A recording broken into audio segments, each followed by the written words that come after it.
Puji Tuhan, Shalom, selamat pagi Bapak Ibu yang dikasih oleh Tuhan Yesus Kristus. Puji Tuhan, kita semua dalam keadaan yang baik, semua karena kebaikan Tuhan.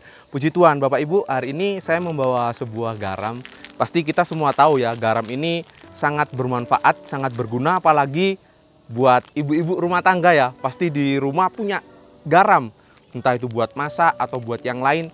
Intinya garam ini sangat berguna Bapak Ibu. Bahkan bisa digunakan dalam banyak hal. Nah, di dalam firman Tuhan pada pagi hari ini, Tuhan Yesus berkata dalam Matius 5 ayat yang 13, kamu adalah garam dunia.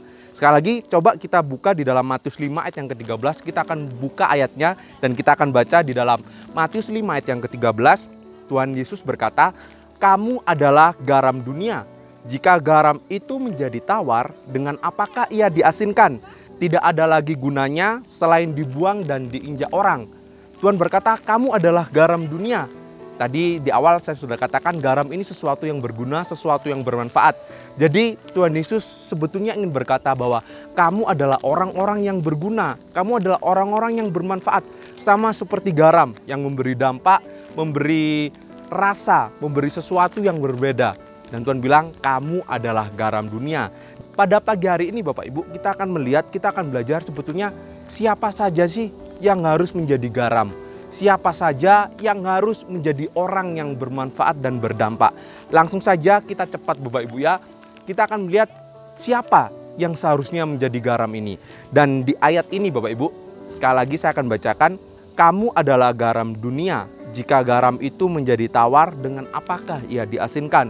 Tidak ada lagi gunanya selain dibuang dan diinjak orang. Ini di ayat 13 Bapak Ibu. Tapi kalau kita baca di ayat yang pertama, itu khotbah Yesus di bukit, itu suatu rangkaian Bapak Ibu ya. Dari pasal pertama sampai pasal yang ke-12 itu ucapan bahagia. Kita akan lihat beberapa perkataan Tuhan Yesus di ayat-ayat sebelumnya. Saya singkat Bapak Ibu ya. Di ayat yang ketiga, berbahagialah orang yang miskin. Kemudian di ayat yang keempat, berbahagialah orang yang berduka cita. Di ayat yang ke-6, berbahagialah orang yang lapar dan haus. Bahkan di ayat yang ke-10, berbahagialah orang yang dianiaya. Setelah Yesus berkata demikian, muncul ayat yang ke-13. Kamu adalah garam dunia. Jadi kita lihat, Yesus berkata, meskipun kamu miskin, secara nggak langsung Bapak ya, meskipun kamu miskin, meskipun kamu sedang dianiaya, sekalipun kamu sedang menderita, bla bla bla bla, ayat yang ke-13, kamu adalah garam dunia. Jadi yang pertama Bapak Ibu, kita harus menjadi garam apapun situasinya.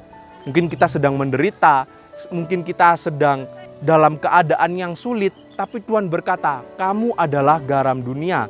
Bahkan kita mungkin belum lepas dari pandemi Bapak Ibu ya. Mungkin ada di antara yang kita masih merasakan dampak dari pandemi. Sekalipun mungkin kita masih merasa susah karena pandemi, mungkin ada juga masalah-masalah yang lain. Tapi tetap Tuhan ingatkan, kamu adalah garam dunia. Jadi apapun Bapak Ibu kondisi kita adalah garam dunia. Saya teringat Bapak Ibu, salah satu motivator terkenal Bapak Ibu, Nick Vujicic. Mungkin Bapak Ibu sudah sering lihat videonya. Dia motivator tanpa lengan, tanpa kaki Bapak Ibu. Tapi kita lihat meskipun orang melihat orang ini sepertinya nggak berguna Bapak Ibu ya. Tanpa tangan, tanpa kaki, apa yang bisa dilakukan Bapak Ibu? Gak ada sebetulnya. Tapi kita lihat dengan keadaannya yang demikian, dia memotivasi ribuan orang dari seluruh dunia. Ketika dia bisa melakukan banyak hal, meskipun tanpa tangan dan tanpa kaki. Dan salah satu perkataannya Bapak Ibu, yang dia tulis di buku, dia berkata, mungkin kita sedang menunggu mujizat.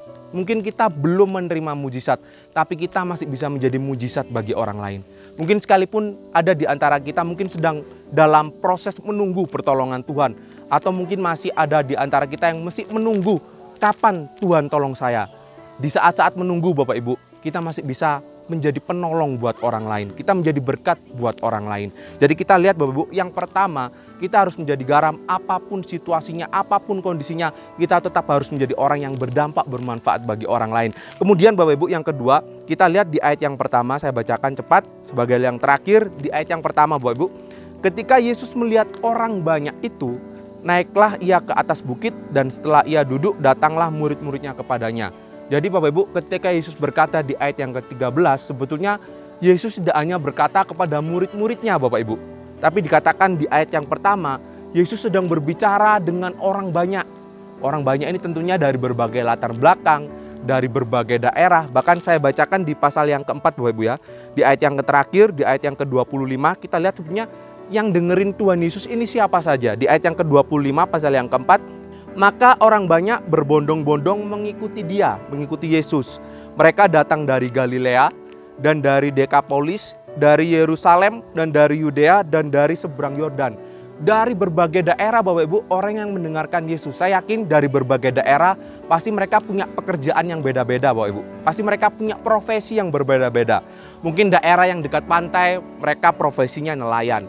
Bahkan di salah satu daerah Dekapolis Bapak Ibu, itu ada kota yang terkenal, itu Gerasa. Mungkin Bapak Ibu kalau ingat, ada Yesus waktu mengusir roh jahat dan roh jahat masuk di babi, ribuan babi itu di daerah Gerasa Bapak Ibu. Di sana ada peternak babi. Jadi kita lihat orang yang datang mengikuti Yesus itu dari berbagai daerah dengan berbagai latar belakang profesi dan pekerjaan. Ketika mereka berkumpul dari berbagai latar belakang, dari berbagai profesi pekerjaan, Yesus bilang, kamu adalah garam dunia. Jadi kita lihat Bapak Ibu, sebenarnya siapa lagi yang harus menjadi garam? Kita semua dengan berbagai latar belakang kita. Entah kita yang mungkin berwirausaha, kita yang sebagai pegawai, kita pedagang, mungkin kita hamba-hamba Tuhan, kita semua, Tuhan bilang kamu adalah garam dunia. Jadi nggak ada alasan Bapak Ibu bagi kita untuk kita tidak menjadi orang yang berguna bagi orang lain.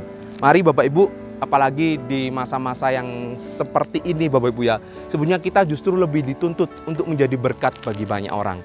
Mari Bapak Ibu, sebelum saya akhiri renungan pada pagi hari ini, kembali lagi Tuhan mengingatkan untuk kita menjadi orang yang berdampak, orang yang bermanfaat, berguna bagi banyak orang. Mari kita berdoa.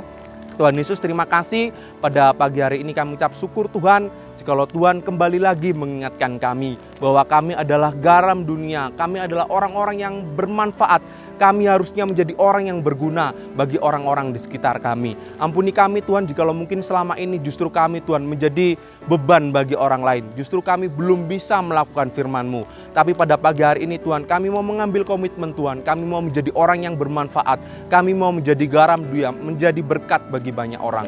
Mampukan kami Tuhan untuk kami menjalankan firman-Mu. Engkau memberkati jemaat-jemaat Tuhan yang mendengarkan renungan pada pagi hari ini. Setiap pekerjaan yang mereka jalankan, apapun kegiatan mereka di sepanjang hari ini, semuanya diberkati oleh Tuhan. Terima kasih Tuhan, meteraikan firman-Mu di dalam kehidupan kami. Di dalam nama Tuhan Yesus Kristus, haleluya.